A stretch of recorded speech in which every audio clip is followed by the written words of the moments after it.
Information and content found in this video may not be suitable for those that are sensitive or are easily triggered. Therefore, viewers' discretion is advised. And I'm back again.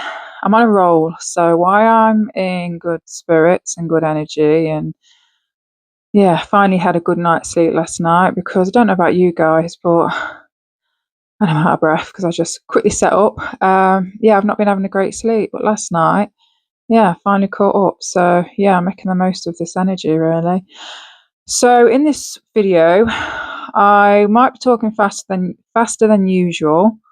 The trouble is, if I speak fast, then I end up stumbling over my words. It's a fairly big experience, and there's a lot of information and details. And when I share my experiences, yeah, I don't want to miss anything. I literally tell it to you exactly how it was, every detail. And some people don't like that, and some people do, but it's just how I roll. But anyway, I want to talk fast, because let's see if I can do it in under 30 minutes. One day, one of my videos is going to be short. Anyway, let's get into it. Talking fast. So this happened, it's got to be 2 years ago now. And as I mentioned before in earlier videos, I never wanted to share my experiences. Never. It never even crossed my mind. Not once until later on. I didn't speak about my experiences to anyone. Yeah, I just kept them to myself. I might have shared, the odd little things, paranormal thing, but anything MyLab related or secret space program, super soldier things and stuff like that, I just didn't share it with anyone, of course, because, well, of course, people would just think I was absolutely insane, rightly so. But yeah. And then I had my spiritual awakening. I was contacted by Genesis, my higher being. She contacted me before we integrated through telepathy. Say integrated, I mean, we are connected to our higher selves. But I mean, she really integrated, within me, well, with the same being. But yeah, she contacted me first through telepathy, and it just triggered all sorts: Kundalini awakening, my starseed activation, spiritual awakening, and the whole thing. And then, we get to a point, don't we? We're like, I've always felt, ever since I was young, that I was here for something big, something important. And I never knew what it was, and I always carried that sense with me, that just I felt it in my soul, my being, and I was looking in life for, to fulfill this this feeling, this urge, this energy, and nothing could fulfill it. And I just knew it was something outside of myself. I couldn't put a name on it. I couldn't say whether it was spiritual or anything. I had no idea. And a lot of souls, especially volunteer souls, have this, and it's only until later on in life, or when we are ready, that we start to come into an idea, or we just come into that notion or idea of what it is we are supposed to be doing. Quite literally, follow your heart, follow your soul, what feels right. And so anyway, rambling on. And so it was like a series of events and synchronicity, and and it dawned on me. I was like, that's what I'm supposed to be doing. Checking I'm still on. I'm supposed to be showing my experiences. But that wasn't until after I realised I was on MyLab, taken by the MI5 and other groups, and finding other communities and people like myself, and still going through the whole spiritual awakening process. And then I put two and two together, or two and two and two and two together, and I was just like, I've just got to share my experiences. This is it.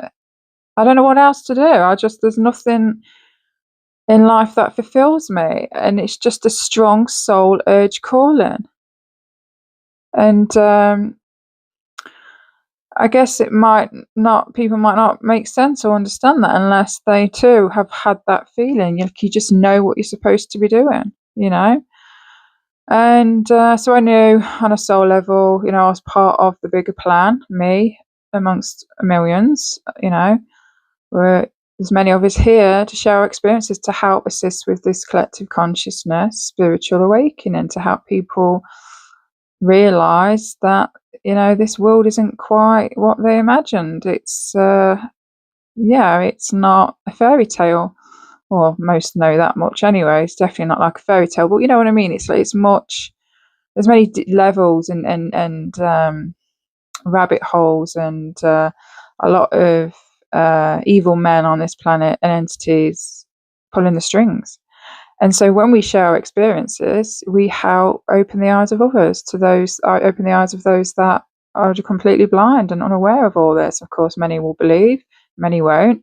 Many might go away and start doing their own research and going down their own rabbit holes. But anyway, I just wanted to get that bit out of the way. And so this happened.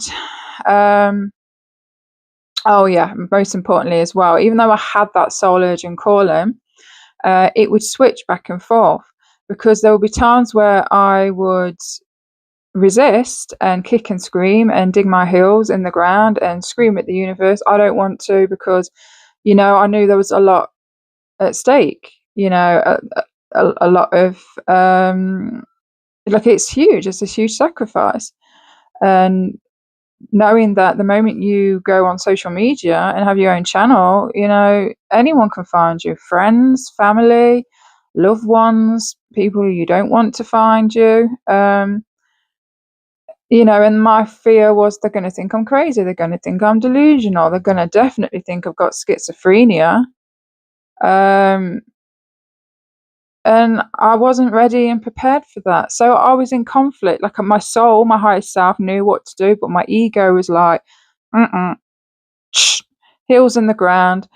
And I pushed and suppressed and oppressed myself for so long that it actually made me ill. It actually affected me in a negative way, and it actually dimmed my light and vibration. And I got severely depressed, and I just felt like I was in limbo. And like I say, nothing in life was fulfilling me. Nothing was filling that hole. Nothing was lighting up my soul. Not that me sharing these experiences made me feel happy. I mean, yes, happy in the sense because I'm actually doing what my soul mission is, but it's not particularly nice experiences. So of course that doesn't make me happy, but in a sense, in a warped way, it does make me happy, because with me sharing my experiences, it helps other victims or other experiences. And not only does it help bring comfort and support and validation, it just helps. It's that domino effect, isn't it?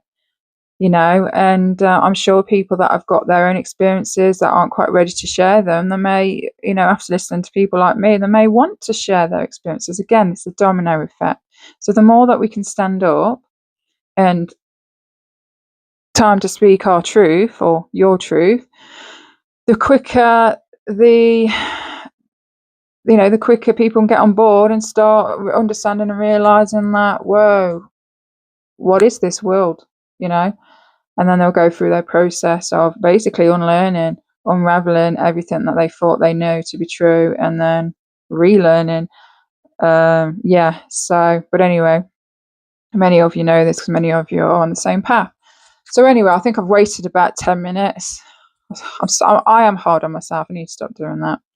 It's, I don't know, trauma or something. A lot of trauma.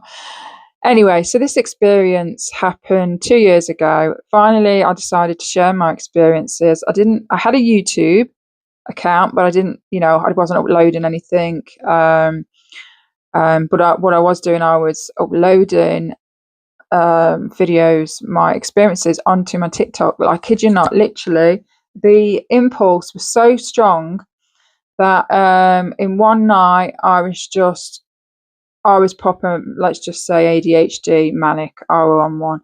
And I was just recording my experiences, uploading.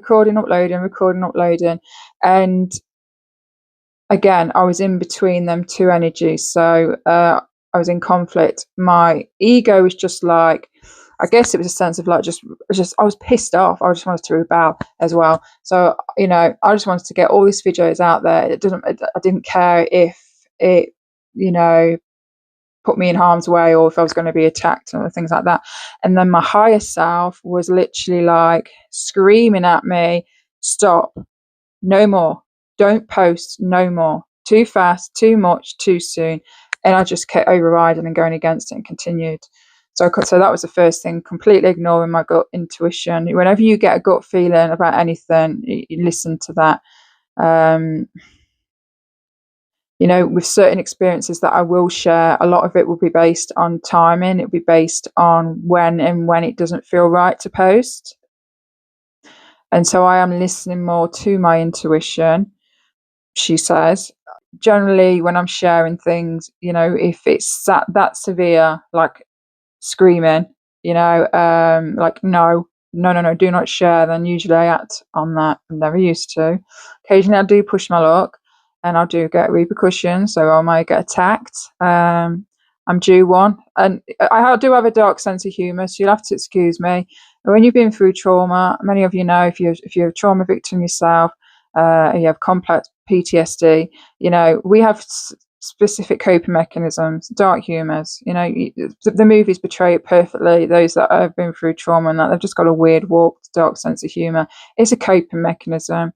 It helps me to deal with what I've gone through. So yeah, I am actually due an attack, and I don't say that lightly because, and I'm so used to them. I'm not scared of all the attacks I've been, because I'm so used. I've been through so many ever since I was a kid. I'm nearly 40. It's just like, yeah, whatever. If I had to compare that to the things that these MyLabs put me through, it's nothing. It's nothing. And it's hard for people to wrap their head around that when I say that, because it's just like, what? When you've been through so much, you become so dissociative, and you become so detached from yourself and reality, quite literally at times, and you just switch off. You just switch your emotions off. You become desensitized. But of course, there's other versions of me. My alters are very sensitive, but me right now, I'm not really scared of much. But yeah, I am due an attack.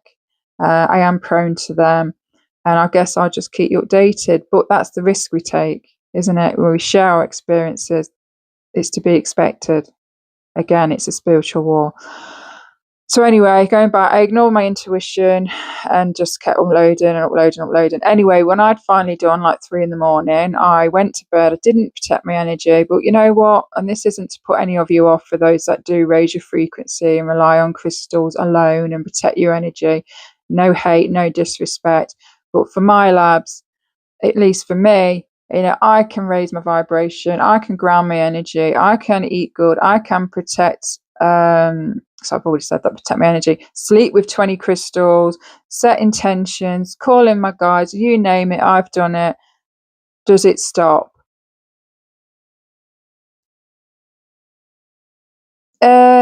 Maybe the severity of the attack, but it doesn't stop them taking me still. So I still though do all that because it's good for you. It's good to look after your energy. Sorry about the background noise, and do that.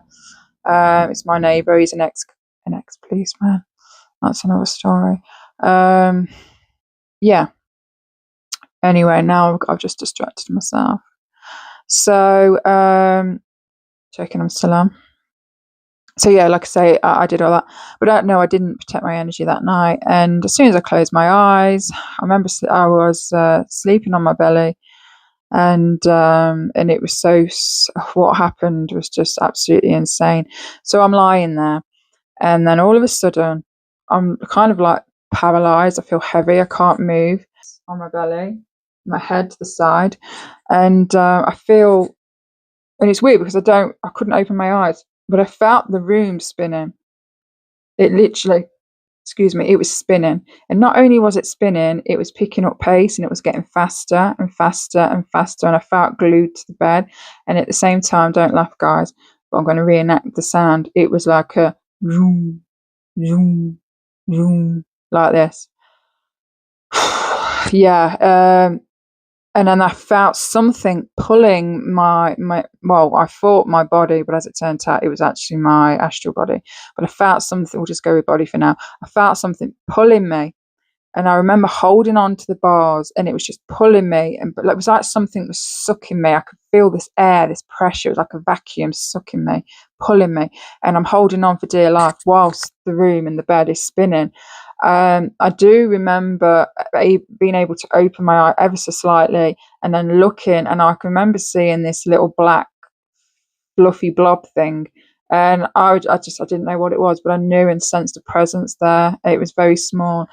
Anyway, this thing, this vacuum, if you like, actually, because at the time it felt like my body. My astral body and my physical body feels the same. It's hard to distinguish. It's hard to tell what's what in these experiences, because regardless whether they take me physically or my astral body, my energetic body, it's real. Like, all my experiences are real. When I'm in these experiences, I am solid as sitting in this chair looking at you now. Again, we are in dimensions. We are physically in this dimension, but when they take us, our astral body, they're taking us still in the same dimension or in other dimensions, just in different areas, or by location, being in two places at once. Like, it's real. And whatever happens to my bilocated body, or whatever happens to my astral body, bleeds through. And if my astral body gets hurt, say for instance I hurt my hand, I will have a bruise develop on my physical body, because we are the same. Our physical is connected, our astral body, our energetic body is connected to our physical. Just like when we, with the mind, or with our thoughts, or energetic thoughts, if we think of something, for instance, let's think, let's feel anxious. Let's think of something that's going to make us feel anxious, and then that thought will basically turn into a feeling in the body, and then before you know it, we're having a full-blown panic attack. So it's all energy. It's energy first. It's energy, then it's the physical. So like I say, it's real. These experiences are real. We feel everything. Everything's as real as this. If not, when they do take me astrally, it feels far more real than this half the time, because as a way of coping, I dissociate and I'm not fully anchored into my body, and it feels very dreamlike. This feels like a dream, and so that's how real my experiences are.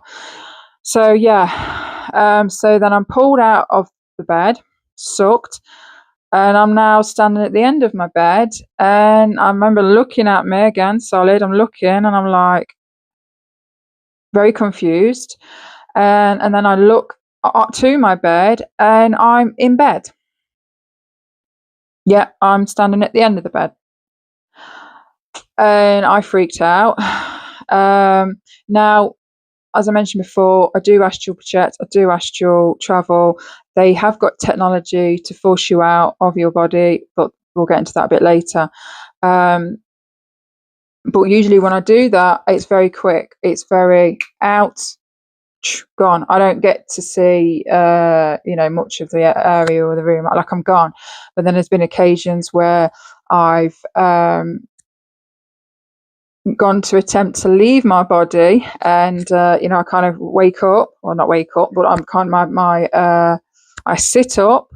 This was before I realized what I was doing. I don't know if this has happened to any of you. I sit up and I'm looking down at my legs, and I'm seeing my physical arms underneath, and then I'm seeing my energy astral arms, and I'm like, what the fuck? And then I realized I hadn't quite peeled out of my physical body, and then the ego has a hard time then, and then my ego just goes into stress mode, pure panic mode. And then I remember actually trying to peel the rest of my body out of my trying to peel my astral body, energetic body, out of my physical body, and I couldn't. And then I just remember going falling back, and then that's when you wake up. When you have those dreams, when you wake up and you're like, feels like you've just fell off a cliff or something, or you've had that feeling of I don't know, you fell, or and then you jump and you're like immediately awake. Yeah, that's what happened.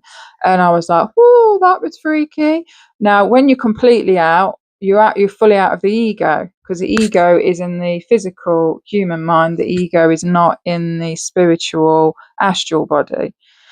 Well, we do kind of have an ego still, but it's not as sensitive. It's so things that wouldn't normally things that would normally scare us whilst our ego's in the physical doesn't phase us when we're out of the physical body having these experiences. But again, depending on the types of experiences you have, we still experience fear. We still experience the same emotions that we would. But at the same time, again, depending on the types of it, if it's not a scary experience, then we're not phased. It's like it's normal, because naturally in our true form we are energy beings, we are consciousness, we are spirits, we are energy beings.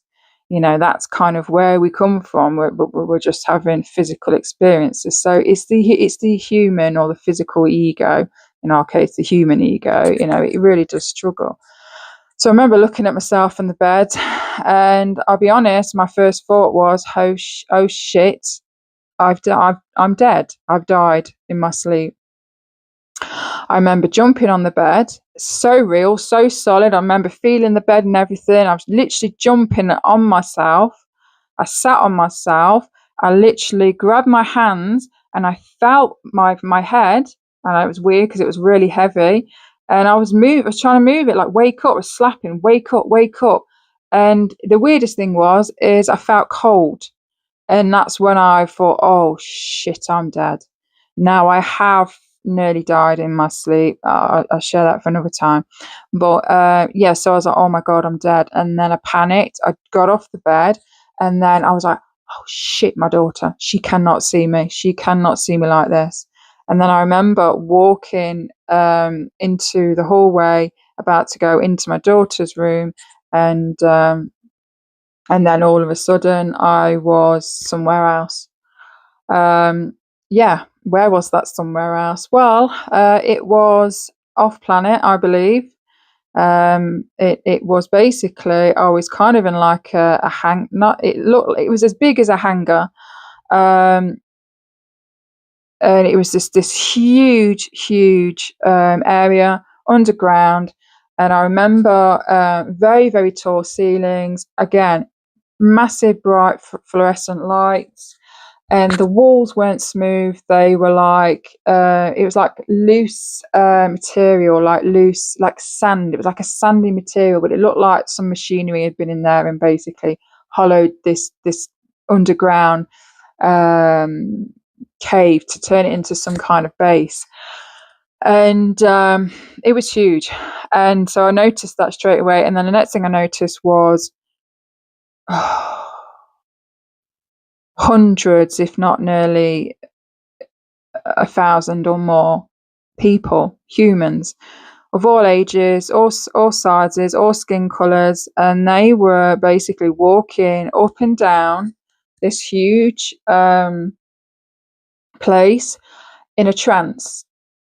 And I noticed that they looked like zombies. They'd got their head down. They were like this. It was like they looked like they were all under mind control or a trance. I know what it was. It was energy manipulation. It's put them all in a trance. Probably took them all from their beds in that state. And they probably, many won't remember. In fact, looking at them, I doubt if any of them remembered. I remember all of it because I was meant to remember, which I'll get into. I was very aware of what was going on. And they were all wearing their PJs, so pajamas. So these were obviously Europeans, and I'll get a little bit out later about why they were there. But it was crazy. I just remember standing there looking like, what the fuck?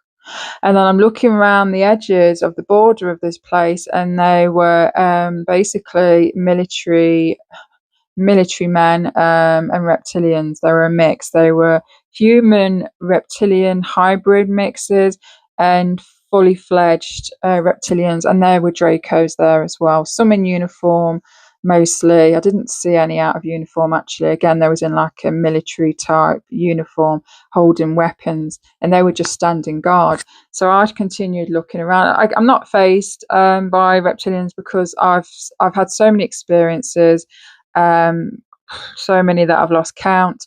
And I'm very familiar with their energy, and I am part them anyway as well. So their energy is somewhat familiar to me.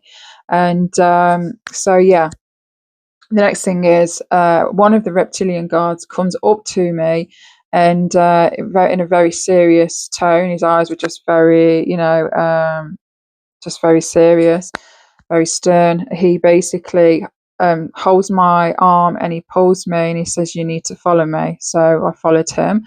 It was a bit of a walk. We followed right to the end, and as we're walking, I'm just looking at all these people. Like, kids were there. They were kids. Like, yeah. So it takes me to the end of the room. Well, it was still in the same place, but there was like it wasn't like a separate room at the end. It was kind of like what do you call them? Like those room separators.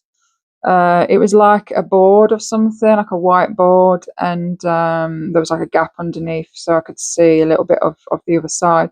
But this reptilian basically told me to sit down on this chair at the table, and on the other end of the table there was a human, but he wasn't fooling me. I knew he wasn't a human. His energy just stunk of, I believe he was a draco. He was a man of few words. He had very strong, intimidating energy and presence about him. He didn't need to use many words. And he looked at me and he spoke to me telepathically. He had a kind of like compared to the other reptilians, his eyes seemed a little bit softer, a bit more like, I don't know, he had this curious look and his eyes were a bit soft. And he kind of looked at me and said to me telepathically, he took a breath, he took a sigh, and he went,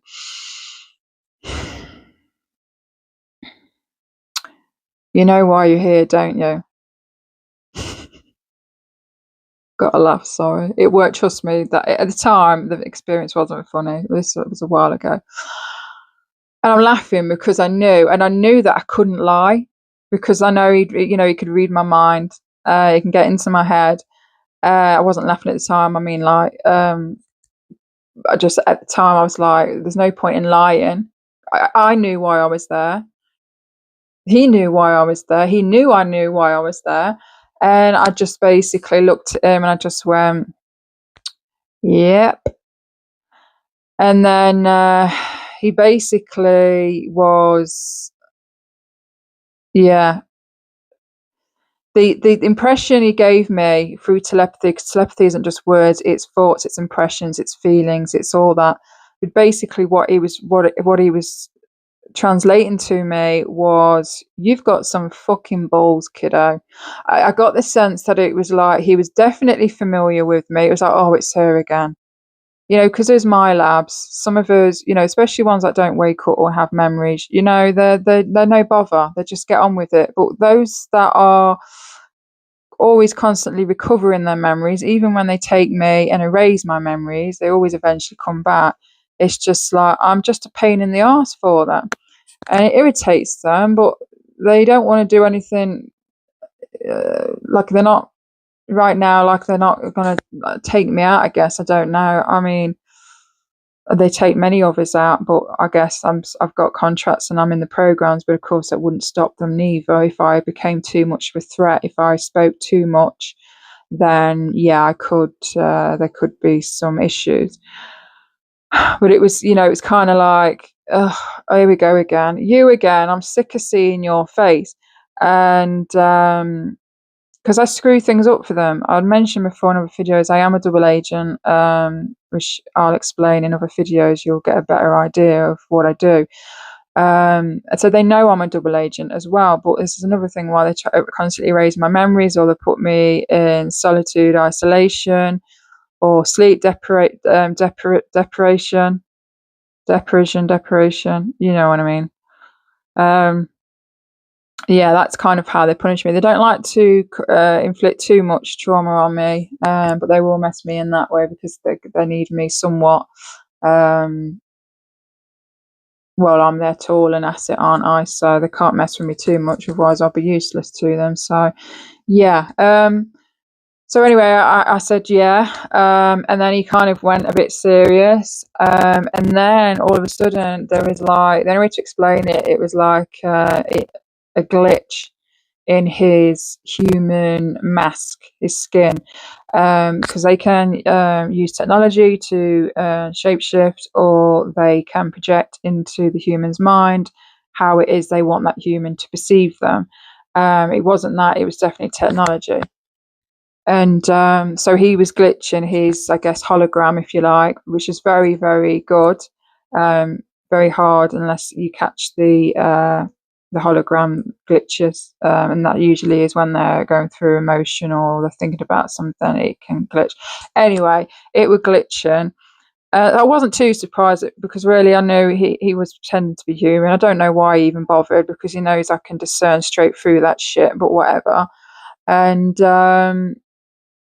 yeah, and then he just basically, it was an intimidation tactic, because I was still, like I said, I still have an ego, and it does, okay, it does surprise me at times. Still, I'm not going to say I'm completely unbothered. Like, it is, especially when they first transition, it's a bit weird, and of course they all look different as well. Some can look quite intimidating more than others, quite some are more evil than others, just like humans in that respect. But yeah, I wouldn't say he was like middle tier. Like, he weren't scary, but he weren't like, nice. You know but anyway, he was glitching, and I remember looking down. I caught him, and I was like looking down, and I just felt this smug energy from him. It was like a power thing, like, oh, just trying to scare me and overpower me and stuff, intimidate me. Eventually, I put my head up and I caught the last bit, and then he was in his full Draco form. And sorry if I keep saying reptilian Draco. I do know the difference, but yeah, no, he was definitely Draco. He was definitely one of the higher ranking ones. The soldiers there, they were the lower ranking, and some middle ranking ones, but which they are slaves. Well, the lower ranking ones are anyway.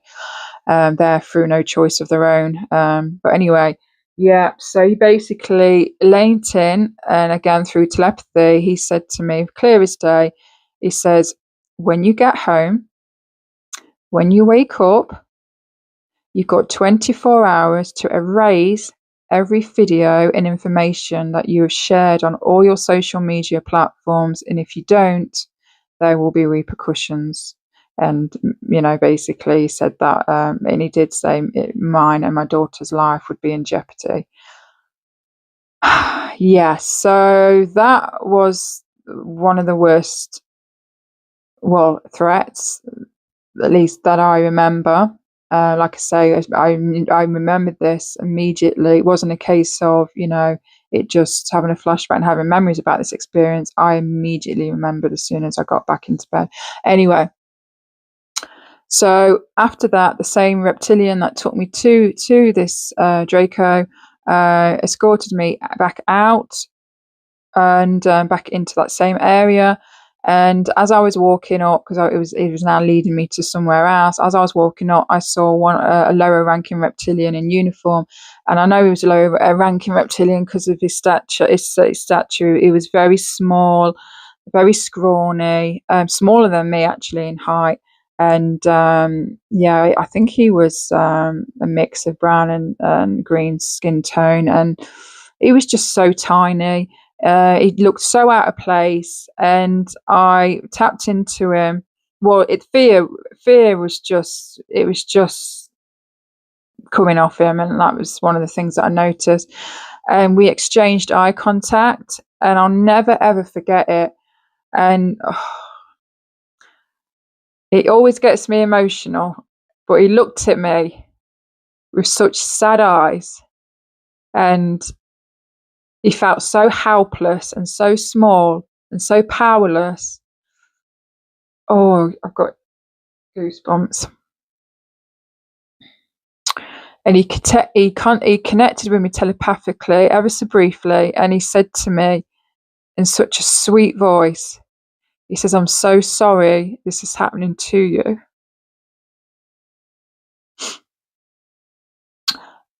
And I felt more sorry for him, sorry guys, than he felt for me. And I've got 15% battery, so let's get through this. I said to myself in this new channel that I weren't going to cry. I don't want to show weakness. Not that crying isn't a weakness, I'm not saying that, but what I mean is there's going to be certain people, entities that are eventually going to find this channel and like my old channel, and I don't want them to see me like this. So this will be the first and the last time they'll see me, because yeah. And it's not out of fear. It's just, I don't want them to see this side to me. But anyway, I felt so sorry for him. I'm so sorry you're going through this. And to be honest, I wanted to hug him. I wanted to hug him. I'll never, ever forget that being. Never. So yeah, they're not all bad. They are slaves to their own kind. Many of them lose their families. If they try and get out of their contracts, many of them have their families quite literally slaughtered in front of them. There will be a trigger warning video before this. So yeah, we think it's bad. You think the human military men get it bad here. It's nothing. How these lower ranking reptilians get treated by their own kind is pure evil. And I know, because I used to be one of them in a life in Orion. So there was that mutual understanding and respect and sympathy, and yeah. Anyway, the guard that was the soldier, the reptilian soldier that led me, who was leading me the way, he basically said, "Come on, move." And then we continue walking, and then as I'm approaching near the same area where I was first at the beginning, I noticed to the left of me there was a huge window, and I knew obviously that's where we were going. There was a door, and as I was approaching the door, I remember looking through the glass, and it was another section of this area, and what I saw was desks spread out, and there were there were humans on one side that were now some of them were awake, so they weren't in that zombie trance-like state. I guess the reason why they were in that zombie trance-like state in the big area was just so they didn't freak out, and so it was easier to control them. But it seemed once they were in this other room, they were very conscious. They was aware of what was going on, and some of them were freaking out. On the other side of the desk there, again, they were reptilian human hybrids, but many of them just in their human form. So yeah, anyway, I go into the room. I'm going to try and speed it up a bit more now. I go into the room, and I'm told to sit down at one of these desks, and then the human soldier at the other side of the desk looks at me, and he basically tells me to put my hand down on the table. He's basically said, I can't remember if it was palm down or it was palm down, spread, fingers spread, palm down. And that was the first time that I actually started to panic. Yeah, not in being in front of the shapeshifter, no, at the table, because I didn't know what this was new. Like what's happening now? I refused, and then he said, "Put your hand down, palm down, fingers spread." And I said no. He says, "I'm going to tell you one last time," and then he repeated. I said no, and I was shaking, and I was just, absolutely, I was shitting bricks, excuse my French. And then all of a sudden, my hand, like it just had a mind of its own, it just went like this. It was like a gravity pulled my hand, and my hand slapped hard on the table, and I couldn't move my hand. So I don't know if there was some kind, whether he did it through mind control, or it was some kind of technology, like a magnet, because that's what it felt like. But I had no control. And then I watched him pick up this small little, it looked like a little gun, shaped like a gun, but of course it wasn't an actual gun. And he picked this device up, and he basically aimed it at my, I can't remember which finger. I don't know if it was, I think it might have been my ring finger, in between my ring and my middle finger. But anyway, he points it and shoves it on my skin, and then he pulls, I guess, the trigger, and I feel a sharp, like something inserted in my finger. And then he pulled the gun away, and then he stands up, and I'm really panicking. I'm like, what now? And I remember looking to my left, and there was a woman on another desk, and she was shaking. She was like she was glued to the seat. She couldn't move. She was shaking. She was screaming. And I remember she looked at me, and I remember looking at her, and I felt so helpless, and I really felt for this woman.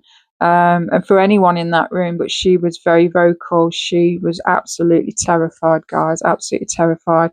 Anyway, I watched the reptilian get up, and he basically walked towards her. He grabbed her by her face, and basically just squeezed her, and she was screaming, and he inserted something down the back of her throat, and whatever it was clearly not very comfortable, well, you could just tell by the way she was reacting. And I knew, oh shit, that's what's going to happen to me next. And so that my reptilian man, well, he was reptilian, but man, he got up and he did the same thing. He approached me, and he told me to open my mouth. I said no. Again, open your mouth. I said no. And then he basically grabbed me and squeezed me so hard on my cheeks, and then I really went into panic mode. And I just remember thinking, oh my God, I need help. What can I do? I need help. So what I did in that moment is I basically put out a telepathic SOS call to anyone, not to, I basically said, if someone hears me, oh, there's a magpie. Yeah, if I basically said, see, I get distracted. I basically said very quickly, if you can hear me, I need assistance. I'm in danger. I need someone to come ASAP. Basically, very quickly, said it once. I kid you not. The next thing that happened was I felt a huge breeze behind me, and not only did the guard, the soldier, whatever his name was, look behind me, I then turned and I looked, and then I saw a portal open up. There was a wall, and an opening opened up, and then there were three beings that walked through. Now they were like three extraterrestrials. They were very tall and slender. They were very tribal looking. They'd got blue skinned. They'd got prominent facial features, collarbones. They were not Octarians, I just want to say, but they were. If I had to compare them, and as crazy as it sounds, it's crazy. My whole life is crazy, and experiences are crazy. So they weren't Octarians. I hadn't seen these before. Three, I'm assuming male. They didn't wear clothes. They'd got blue skin. If I had to compare them, they kind of resembled a little bit to the Avatar beings. The Avatar movie, those beings, they didn't have the stripes or anything like that, and they were a lot more, the bone structure was a lot more prominent. But yeah, they were, I guess, in the clothes as well, actually, because they didn't really wear clothes. All they wore was some material, I guess like suede or something similar. They were like wraps around their forearms, upper arms, sorry, with like feathers and beads. Same with their legs. And they had, see, this is where I didn't think I would forget anything, but here we go. They had some kind of accessory around their neck, and it hung quite low. I don't know what it was. I don't remember. I just remember them seeing it, but I don't remember the details. And then they wore like a wrap around their waist, I guess, to cover their, their man bits. I don't remember them having any shoes. They definitely had three toes, wide feet, and they were holding, which completely looked out of place. They were holding these weapons, these black, almost like something you'd see at Star Wars or Star Trek. These long black weapon gun things. Anyway, these three beings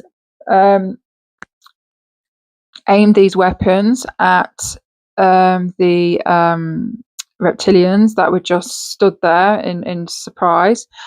And it all happened so quick. I'm sorry I'm dragging it out, but all this happened very quickly. They drew the guns basically, and they shot and aimed, and they were shooting, but they weren't bullets, they were lasers. And then all of a sudden, these reptilians in the room, they just basically flew. They fleed out the room. And then then the next bit was just like super quick. And one of the beings came up to me, and I was just like, I was like this.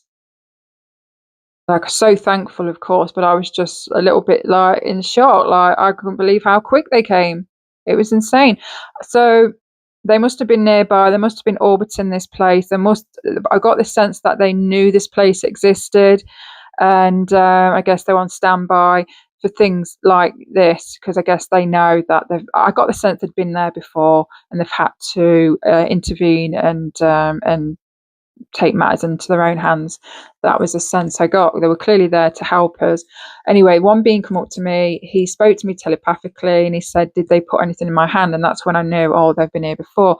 I said yes. He says, okay, to spread my hand. He picked up the same device, put it back in the hand, and he took out the thing, whatever it was in that. The implant, it was smaller than a grain of rice. It was tiny. And then he said to me, did they put anything down the back of my throat? And I said no. And he basically then looked in the direction that they came, and he pointed in that direction. And then he said to me, basically, to go out there, to go. And he was pointing to another opening. So, and I was just like, and he was like, you need to go now. So I walked immediately through the opening. Once I got to the other side, I was like looking around because it was quite dark. I didn't know. I was like, oh, I was standing there. And then the same being turned around, looked back at me, and basically pointed again to say to, in this area. And I noticed there was like these steps.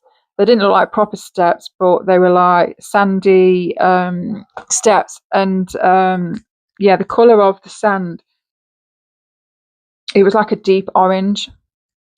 I knew I weren't on Earth. I definitely was not on Earth.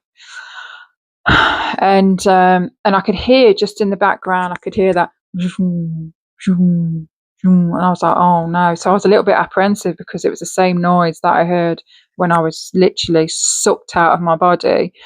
So I was scared, but he just kept pointing. And I just remember standing at the bottom of the stairs thinking, oh my God, but it was either that or stay. And so anyway, I basically ran up these steep steps, and because of the sand, I slipped.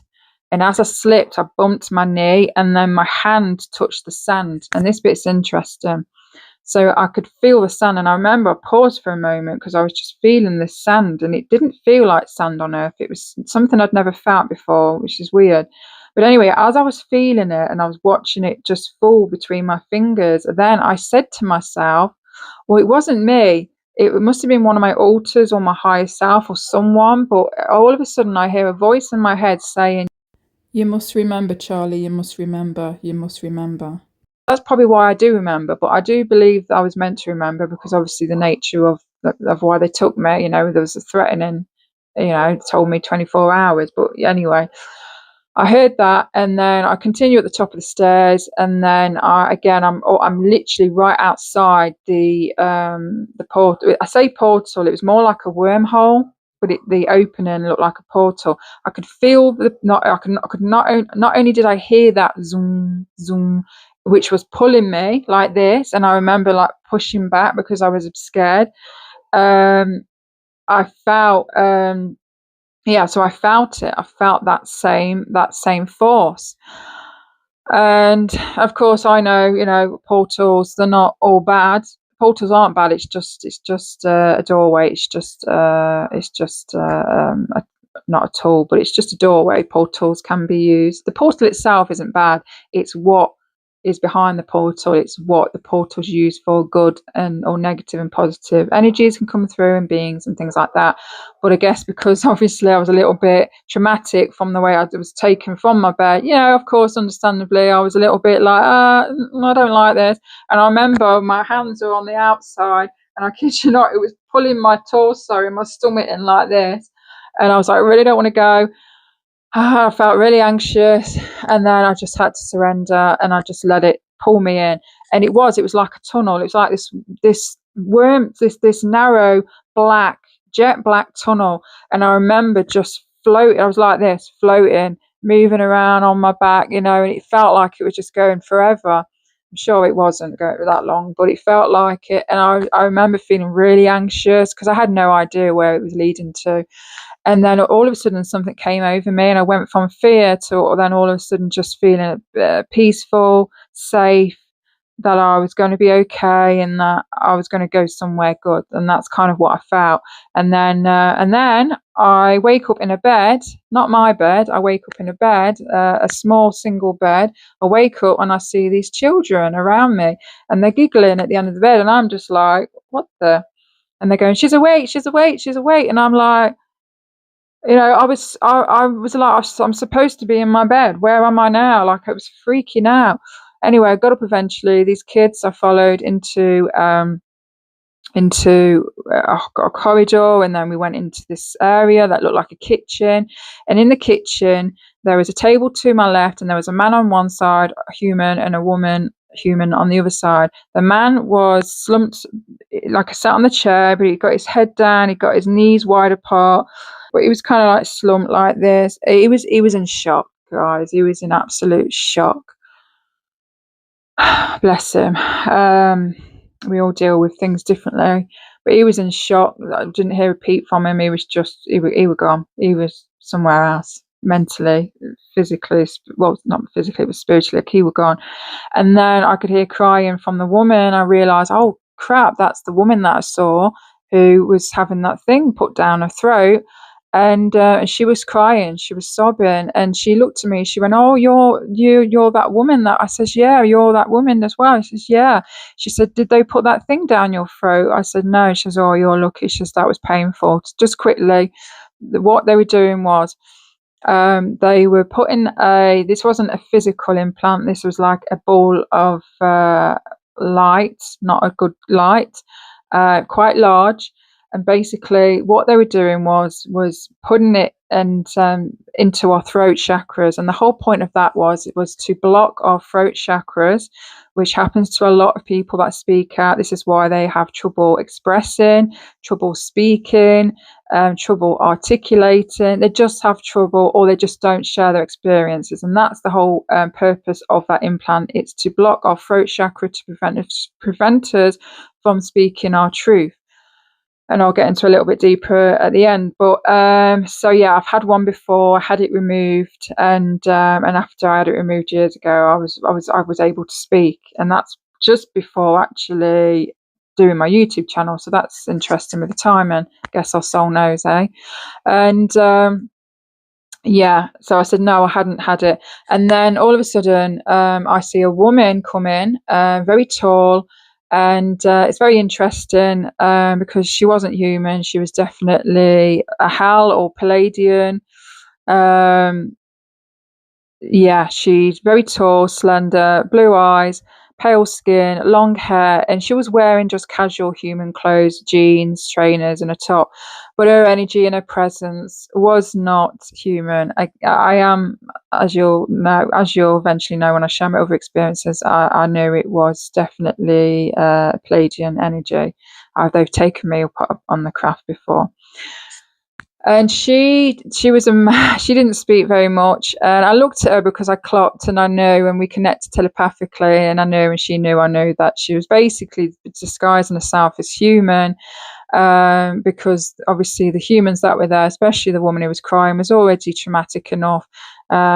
She probably wouldn't have could tell anyway whether she was, well, I guess she would have done, because the Palladium would be in a typical traditional onesie spacesuit or uniform.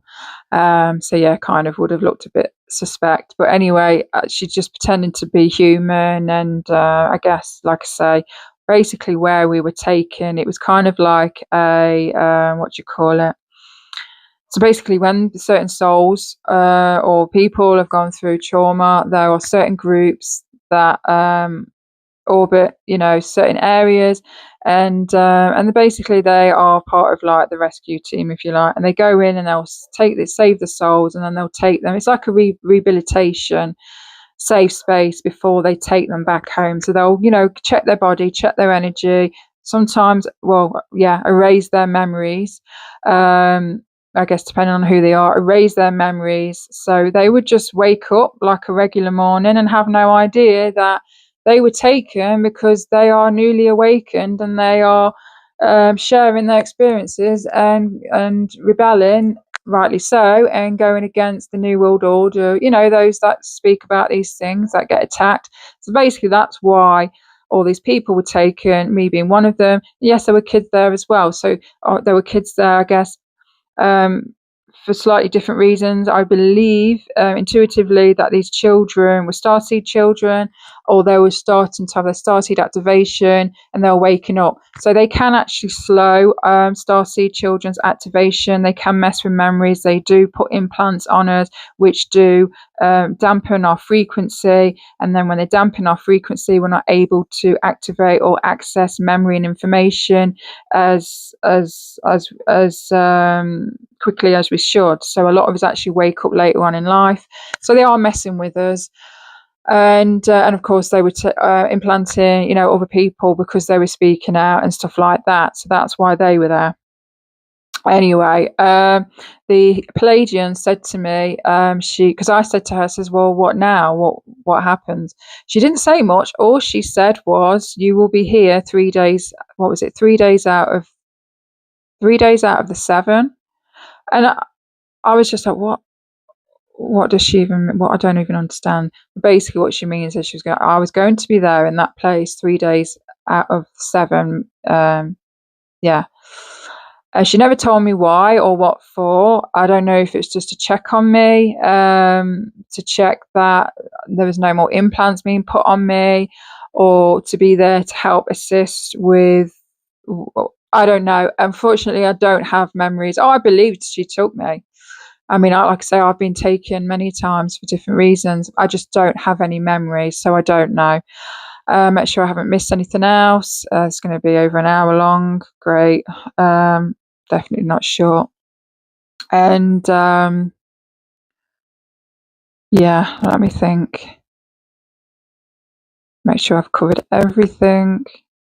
Yeah, explain why the reason they took us. Yeah, anyway, so that was it. And then I remember all of a sudden I was like this, and immediately woke up because I was put back in my body and I was sweating. I was hyperventilating, and I remembered everything clearly. I've just shared it all with you. And so why it was so fresh, not that I needed to record it, to be honest, because I still remembered it, and I still obviously remember it. But anyway, I did pick up my phone and I did voice record the whole thing. It's still on my phone. Slightly different energy compared to this one. Like I say, 2 years ago, on that voice recording, I was very just in shock, disbelief, hyperventilating, all that stuff. And I remembered that threat, or ultimatum, I guess. Obviously, like I said, erase all my stuff, or mine and my daughter's life will be in jeopardy. And I got up, and without even, basically, I just erased everything. I erased every single video, and and that threat deterred me for a long time with sharing my experiences, and I got in depression and stuff like that. And then eventually over time, I was just, what, fuck them. No, fuck, I swear a lot, sorry guys, fuck them. So I got my YouTube channel and I fucking started sharing all my fucking experiences because they piss me the fuck off. I am a rebel. So my phone's got 5%, so I had to quickly end the video before my phone went dead in case I was worried in case I'd lose my video, because that's happened before. And you know, you go and find it once you charge your phone and then it's like, gone. Like, oh, great, fabulous.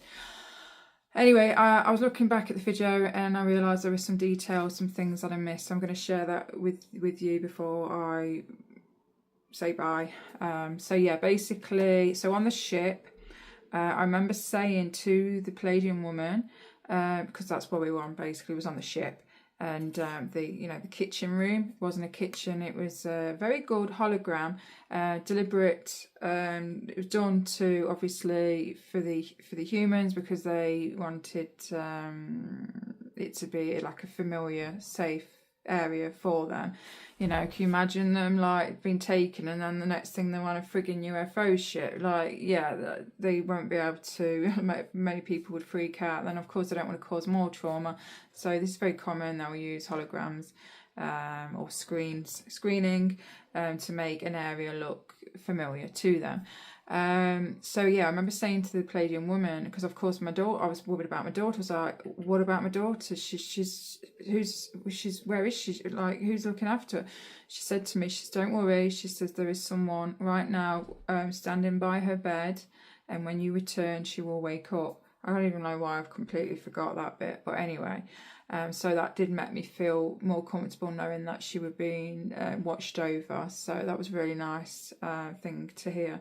Okay, what else? So then I wake up. Remember when oh yeah, I'll get to that bit in a minute. So of course I erased all my videos, and my TikTok was never the same again. Even still to this day, I am lucky if my videos get many views. It's getting a little bit better, but after that experience, for a good year and a half, I kid you not, like, I was basically shadow banned. I was posting videos and some of them got 0 views, some of them might have got 1 or 2 views, but the videos prior to deleting them, I kid you not, I was getting hundreds of views. And this is why my higher self was screaming at me, because how quick my videos were being seen. You know, and obviously it puts you at risk and stuff like that. So yeah, still to this day, my TikTok is it's not doing well. And I've tried to promote TikTok videos and it won't even go through, won't even promote. So I even tried paying money to get people for the TikTok to push my videos out in the algorithm, and they will refuse. So I don't know, I might redo a TikTok with a brand new account and see if that works. I don't know. Remember at the beginning of the experience when I said I was the bed was spinning, the room was spinning, and I looked, I could just open my eyes just enough and I saw that fluffy black blob? Well, yeah. So that was actually my cat. I don't have the cat anymore, but that was Moon, my black cat, or black and white, mostly black. And so basically she was standing at the side of my bed and she witnessed and experienced the whole thing. As many of you know, animals are sensitive, especially cats. They can see energies. Angel, my cat that I have now, my tabby, you know, she's always seeing things. She's always following things, chasing things, and she's always, especially these last few months, she is on my knee. She's a lot more attentive, clingy, which I don't mind. She's always near me and on my energy, so she's obviously sensing things. And she definitely takes on my anxiety when I do have bouts of anxiety and things like that. Cats, they're empaths, they absorb things. So yeah, so that was interesting, because at Moon, again, she wasn't clingy, she wasn't anything like that, very independent, as cats typically are, but you know, Moon was very much that way. But that morning, I remember Moon, she jumped, oh, I got chills, goosebumps, she jumped on the bed, and I remember her looking at me like she was just staring at me for ages, and then she was really clingy, and she was just on my energy. So she obviously saw that, and she was, yeah, God knows what went through her head, but you know, yeah, cats are good like that. You know, if they sense that you've been through something, or if they sense your energy is not right, or if they sense you're sad, depressed, or they can even sense ailments within us. You know, they tend to, you know, stick with us. And cats, naturally, they are healers, so they do help heal, whether we know it or not, whether we believe it or not. That's what happens when they purr and they're needing. It's much more than what they do as a memory from when they were babies with their mom, but actually the purring, it's actually a healing frequency. It actually clears our energy, and it clears our auric field and stuff like that. So cats are amazing to have, hence why they had the Sphinx cat at the, you know, in Egypt and the pyramids, because they are in between worlds, they can see things. And anyway, many of you know this anyway, I don't need to tell you this, but yeah, so just making sure that is everything. I don't think I'll ever forget that memory. That is just the details. And I mean, the video is well over an hour long, you know. I don't think I'll ever forget that. That one. A lot of my other memories are already fading, and this is why I want to get them out ASAP. It's always good to look back on. But saying that though, you know, my memories do always come back, always. You know, yeah, they're just always pushed back or hidden by these entities and groups. But anyway, yeah, and now you're going to see the end bit. And my phone's going to go dead, so I'm going to have to be quick. But anyway, guys, yeah, I hope you like this video, and please support me, support my channel, and I'll speak to you soon in a new upload.